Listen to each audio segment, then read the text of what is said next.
The teacher teaches the students. এখানে subject হলো the teacher.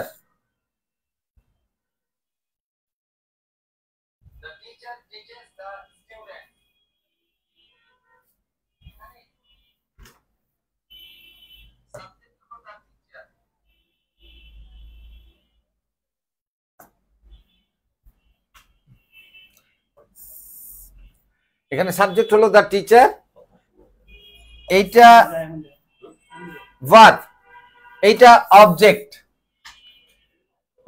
The teacher teaches the student, শিক্ষক ছাত্রদেরকে পড়ান, শিক্ষা দেন। সাবজেক্টটাই কিন্তু এই কাজটা করতেছে।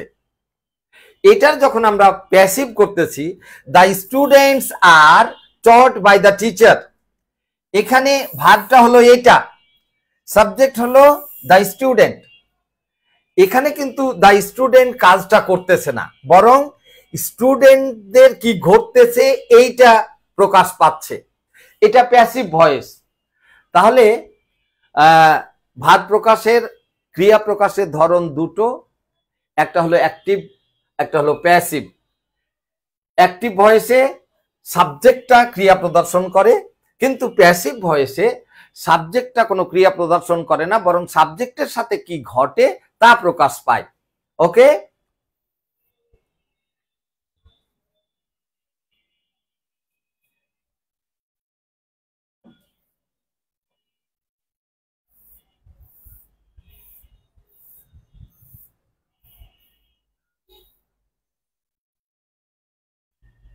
ভয়েস পরিবর্তনে বিবেচ্য বিষয়াবলী আমাদের দেখতে হবে। প্রথমে আমি একটু বলে নিই যে ভয়েস কেন দরকার। আমরা সকাল থেকে সন্ধ্যা পর্যন্ত যে বাক্যগুলা বলি সেগুলির মধ্যে অনেকগুলাই আমরা প্যাসিভ বলি। যেমন বলি, আমরা বলি মা তোমাকে ডাকছে। অনেক সময় বলি তোমাকে ডাকছে, কে ডাকছে এখানে নেই। তার মানে অনেক বাক্য আমরা বলি যেটা সাবজেক্ট থাকে না, তখন ওইটা আমাদের অবশ্যই প্যাসিভে বলতে হবে। ওকে, তাহলে যে সকল বাক্যের সাবজেক্ট থাকে না সেই সব বাক্যের ইংরেজি করার সময় আমরা অবশ্যই সেটা প্যাসিভ ভয়েসে করব। প্যাসিভ ভয়েস করার সময় আমাদের কিছু বিষয় বিবেচনায় আনতে হবে, যে আমরা যে ইংরেজি বাক্যগুলা লিখি তার একটা ভার্ব থাকে, প্রিন্সিপাল ভার্ব থাকে। এই প্রিন্সিপাল ভার্ব কিন্তু তিন প্রকার। একটা হলো ইনট্রানজিটিভ ভার্ব, একটা হলো ট্রানজিটিভ ভার্ব, একটা হলো linking verb. I go home, এই গোটা intransitive verb.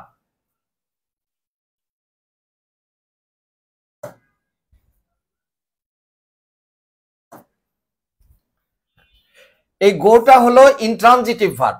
I read a book, এই রিডটা হলো ট্রানজিটিভ ভার্ব। আমি কি পড়ি? একটা বই পড়ি।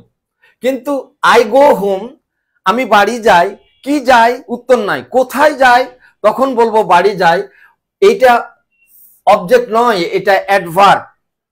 করিম ইজ আ গুড বয়, এইটাও ট্রানজিটিভ ভার্ব নয়, এইটাও অবজেক্ট নয়। অতএব আমরা শুধু এই রকম সেন্টেন্সের ভয়েস করতে পারবো, মানে যে সব বাক্যে ট্রানজিটিভ ভার্ব থাকবে, অবজেক্ট থাকবে, সেইটার আমরা প্যাসিভ ভয়েস করতে পারবো, আদারওয়াইজ নট। তাহলে এখানে একটা সেন্টেন্স লিখেছি আমি, we elected Karim chairman in the election. আমরা প্রথমে বললাম কি, যে আমরা কোন বাক্যের ভয়েস করব। যে বাক্যের একটা অবজেক্ট থাকবে বা দুটো অবজেক্ট থাকবে, অনেক সময় দুটো অবজেক্ট থাকে, যে বাক্যে অবজেক্ট থাকবে, যে বাক্যে ভার্বটা ট্রানজিটিভ, সেটার ভয়েস করব আমরা। যেমন এইটার ভয়েস করব না, এইটার ভয়েস করব না, করতে পারা যাবে না। এখন দেখি যে ভয়েস, একটা সেন্টেন্স তো বিরাট হতে পারে, আমি কোন জায়গাটা ভয়েসে ইউজ করব। এখানে আমি একটা সেন্টেন্স লিখেছি, উই সাবজেক্ট, ইলেক্টেড এটা হলো ভার্ব, এইটা অবজেক্ট, এইটা অবজেক্ট কমপ্লিমেন্ট, এইটা অ্যাডভার্বিয়াল। তাহলে আমরা যে একটা ক্লজে পাই এস ভি ও সি এ, এই পাঁচটা জিনিস একটা ক্লজে একটা সেন্টেন্সে থাকতে পারে। আমরা শুধু সাবজেক্ট ভার্ব অবজেক্ট এই তিনটাকে ভয়েসে কাজ করব, এই তিনটাকে আমরা কাজে লাগাবো। এই যে কোনো সেন্টেন্সে যদি কমপ্লিমেন্ট বা অ্যাডভার্বিয়াল থাকে ওইটার কোনো কাজ হবে না, ওইটা ভার্বের পরে পড়ে থাকবে। ওকে, তাহলে আমরা ভয়েস করার জন্য প্রথমে ভাববো যে ভার্বটা ট্রানজিটিভ কিনা, তার অবজেক্ট আছে কিনা, ক্লিয়ার। তারপরে ভাববো যে কোন অংশটা ভয়েসে কাজে দিবে। আমরা একটা সেন্টেন্সে